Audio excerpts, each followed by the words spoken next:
Alright, how's it going, everybody? C-RadTV back with another video. Of course, better late than never.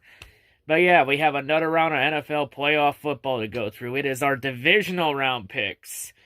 Of course, last week, a wild card weekend. Hell, New England isn't even in the playoffs anymore. They were eliminated after one round. We'll get to that in a little bit. But yeah, we got 4 games this week, 8 teams remaining. So after this week, we will chop the field in half. So yeah, let's go through the games, and let's see how they stack up this week.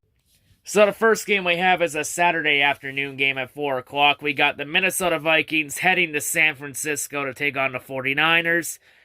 49ers favored by 7 points. Of course, last week, the Vikings went on the road and won in New Orleans in overtime. A game the Saints shouldn't have lost, but they found a way to blow it. But of course, what do Saints fans want to do? They want to bitch about the overtime rule. And the fact that the game-winning touchdown was not reviewed. I'll be honest here, I think not throwing the flag was the right call. Because Kyle Rudolph was pushing Lattimore, but at the same time, Lattimore was pushing Rudolph. So they were both pretty much interfering with each other, so I think, just let them play it out, let them have at it. I think that's the right call here. But like I said, the Saints shouldn't have been in that position in the first place. Like, the Saints had a double-digit lead. They had a lead on the Vikings, and they blew it. And the Saints put themselves in a position where the refs can pretty much determine the outcome of the game. But of course, Saints fans, they just want to bitch about the overtime rule. Saying how, it's unfair because, their offense never got a chance to get the ball. I'll be honest here, Saints. If your defense can't stop a 75-yard drive when it matters, your offense doesn't deserve to have the ball back. There's a reason why football is called a team sport for a reason. If your defense can't make key stops when it matters, you don't deserve to get the ball back no matter what. It's your own fault, Saints. And you have no excuses this time. You knew damn well what the goal was this year. It was Super Bowl or bust. And let's be real. You choked. When you are heavy favorites at home against a Vikings team that has a quarterback in Kirk Cousins that can't win a big game until now, that's choking. When you have a big lead and blow it, that's double choking. You choked this game, Saints. You had no excuses. You blew it. This was the year you were supposed to come back and win it all, and you blew it. Final time I ever buy into your hype and crap. Now you gotta prove it to me next year. Last time I ever buy into your hype. But anyway, moving on to this week, Vikings head on the road. The one key injury the Vikings have a note is that Adam Thielen is questionable for this game with an ankle injury.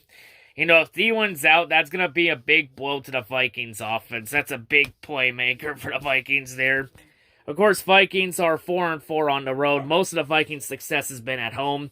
But of course, they won on the road last week, so, hey. Oh well. And hey, shout out to Kirk Cousins, hey. Congrats to Kirk Cousins on finally winning a big game. What? A big game. He finally did it. Of course, 49ers, they have 3 key injuries. A note, of course, McKinnon, Alexander, and Ferret are all on the IR. They're all out. But 49ers are still rolling regardless. They got a top 5 defensive unit still, so 49ers 6-2 at home. They're a solid team. I just think Minnesota just doesn't have enough to keep up with the 49ers. Like, the 49ers are just a freight train that's going to keep on rolling. So, for my pick for this game, give me the 49ers and the points. Give me the 49ers to cover the spread. Give me the Niners by 7. But yeah. Next game we have here, we have the Tennessee Titans heading to Baltimore in the Saturday night game to play the Ravens. Ravens favored by 9.5, so they're 10-point favorites at home. Favoring a team by double digits in the playoffs is a little high. That's a little extreme. Of course, last week the Titans are fresh off a win in New England, knocking the Patriots out in round 1. So, yeah. And of course, I'm going to say it here about the Patriots. I think the Patriot dynasty is coming to an end. I feel because the way the Patriots played last weekend, that's normally the signs that a team is completely falling apart.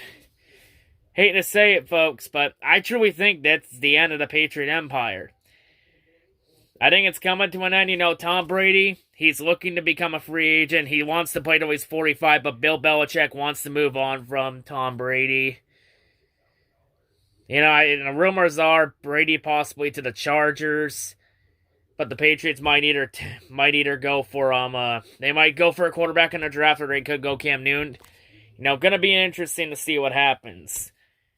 And of course, we still gotta wait because the Patriots are still supposed to begin a punishment for the Spygate scandal against the Bungles back in week, 15 or 16, around that week time frame.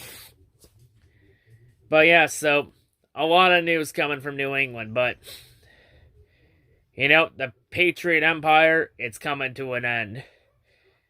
Because most dynasties, they don't end with happy endings. They usually end with a whimper. Look at the Red Wings. The Red Wings collapse began when they lost in Game 6 of the Cup Finals to Pittsburgh. Look at a lot of dynasties and a lot of top teams. They fall off from one big game or a bad offseason. I think this is the beginning of the end for the Patriots. Gonna be interesting offseason for the Patriots if they can get that shit back on track. But anyway, back to this game at hand. Of course, Tennessee, they're going to be missing Delanie Walker, Malcolm Butler, and Cameron Wake with all three of them on the IR. Adam Humphries is going to be ruled out for this game with an ankle injury. For Baltimore, they will be missing Tony Jefferson, who's on the IR. Who is it here? Let me check my notes here. Mark Ingram, he is going to be questionable for this game with a calf injury. Who else? And Mark Andrews is also questionable with an ankle injury. A couple of questionable injuries, but the Ravens still got a very high-powered offensive attack. And with the Patriots out of the playoff picture, now this thing gets interesting. And the Titans, they really barely got by New England. Mainly the pick 6 at the end of the game was what put the game out of reach. So, Tennessee, they did the league a bit of due diligence by eliminating the Patriot Empire. Tennessee, your efforts will go unnoticed. You deserve a great reward for that.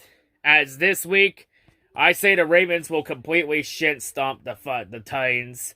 I'm honestly surprised that point spread isn't higher. I'm surprised that point spread isn't 15 or 16 points. I'm going to say Ravens not only win and cover, I say the Ravens win in a blowout. The Titans will not have enough to contain Lamar Jackson. I think Lamar and the company are going to run all over Tennessee in this one. Give me the Ravens to cover the spread. Give me the Ravens by 10 plus. But yeah.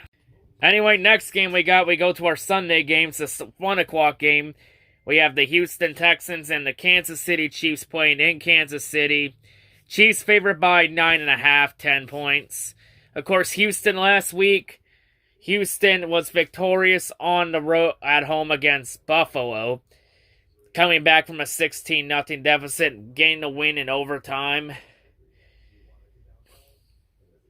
So yeah, Houston got a playoff win. Deshaun Watson got a playoff win, folks.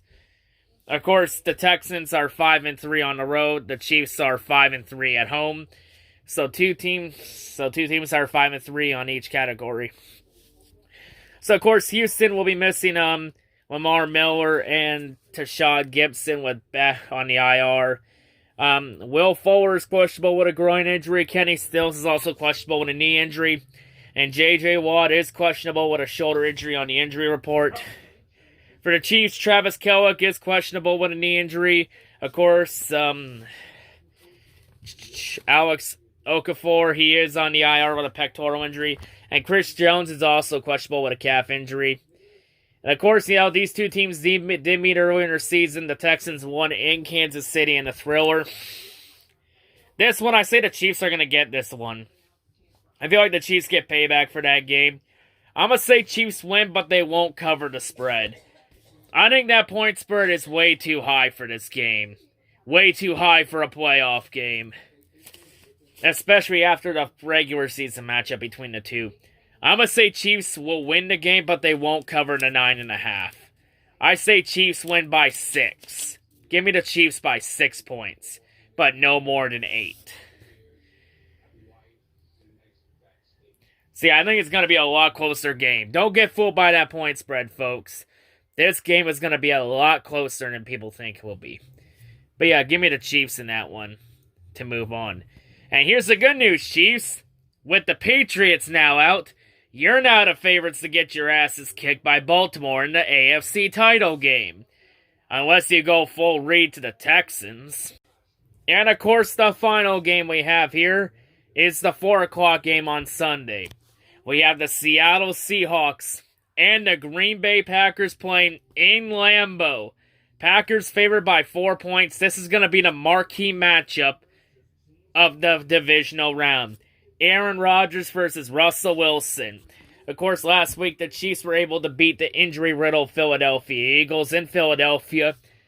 The first time, I think in this millennium, that a bird team, that in the bird team versus bird team rivalry, the road bird team won. Because usually it's been the home bird team that won. But this time, it was the road team. So congrats to the Seahawks on that win and moving on. Of course, the Seahawks have a number of injuries to a lot of key players, especially to names like Chris Carson, Rashad Penny, and Mikael Kendricks. Of course, Josh Gordon's still out with a suspension. And of course, Siggy Ansah is questionable for this game with a neck injury. Siggy Ansah injured again. What a shock. And Jadeveon Clowney is questionable with a back injury. And oh yeah, Clowney injured Carson Wentz again. I'll admit here, Clowney's hit on Carson Wentz, that was dirty because Wentz was already almost down on the ground when Clowney threw that hit to his back. That was a dirty hit, without a doubt. But somehow, that wasn't called roughing the passer. Yep, like I said, this league has evolved into what the fuck is a penalty. I can't tell you that shit. I can't figure it out. And of course, the one injury of note for the Packers is that Preston Smith is questionable for this game with an ankle injury. Of course, the Seahawks are a really good road team. They're 7-1 on the road. Packers also a good home team, 7-1 at home. And it's very tough to win in Lambeau in the playoffs. But I feel like if there's any team that could get a win on the road this week, I feel like it's the Seahawks. I feel like Green Bay is not as advertised. Green Bay has not looked that impressive. Every time I watched them, they barely got by. Hell, Green Bay was losing by double digits to an injury-riddled Lions team in Week 17 and barely won that game. If you're going to struggle against teams that are trying to tank for a draft pick late in the season, that's not going to be a recipe for success in the playoffs. Like I said, Green Bay, if you want me to be sold on you, wake me when you make the Super Bowl. Make the Super Bowl, I might take you more serious. But for this game, yeah, I'm doing it. I'm taking the Seahawks for an upset. I'm going to take the Seahawks on the road. Give me the Seahawks plus the 4 points. So give me Seahawks plus the points in this game. I say Seattle gets it done on the road and they'll play the 49ers in the NFC title game. And it'll be the first NFC title game since 2013-2014. Which in that NFC title game in that year consisted of the 49ers and the Seahawks. The last time division rivals met in the NFC title game. Or title game in general. So yeah, give me the Seahawks plus the points in that one. I'm not sold on Green Bay. Green Bay is the worst 13-3 team I've seen in my life. I say Seattle gets it done. If anybody can win on the road in the playoffs, in this round, I say Seattle has the best chance of winning on the road. So yeah, give me Seattle on that one. But yeah, those are my NFL Divisional Round picks. How wrong will I be this week after going 0-4 last week? Hopefully I can get some wins this week. But yeah, that's all I gotta say, folks. Hope everyone's a great day, and yeah, peace out.